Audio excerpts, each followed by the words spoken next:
लाडक्या बहिणींसाठी अतिशय आनंदाची बातमी. या योजनेची केवायसी प्रक्रिया जर तुम्हाला पुन्हा करायची असेल किंवा केवायसी मध्ये काही दुरुस्ती करायची असेल किंवा काही एडिट करायचं असेल, ज्यांना वडील किंवा पती नाहीत त्यांना ई केवायसी करायची असेल तर आता सगळ्या लाडक्या बहिणी आपल्या केवायसी मध्ये बदल करू शकतात. शासनाच्या वेबसाईटवर आता नवीन ऑप्शन आलाय. नवीन पद्धतीनं ई केवायसी कशी करायची, चला एक मिनिट सांगतो. सर्वात आधी ladkibahin.maharashtra.gov.in ह्या वेबसाईटवर या. इथं आल्यावर एक नोटीस दिसेल, ती काळजीपूर्वक वाचून घ्या.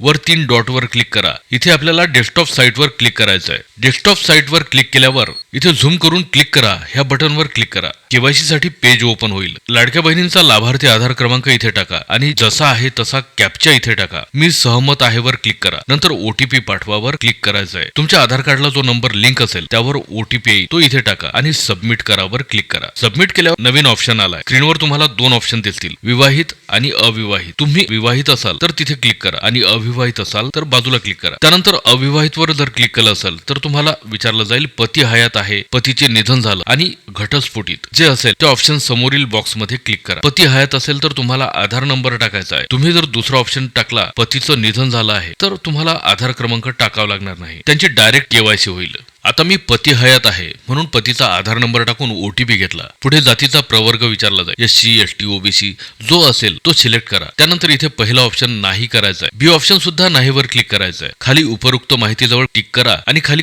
सबमिट करावर क्लिक करा. तुमची केवायसी प्रक्रिया आता पूर्ण झाली आहे. आणि शेवटी ज्यांना पती किंवा वडील नाहीत त्यांनी याबाबतीतील कागदपत्र अंगणवाडी सेविकेकडे जमा करा. व्हिडिओ आवडला असेल तर तुमच्या इतर लाडक्या बहिणींना शेअर करायला विसरू नका. धन्यवाद.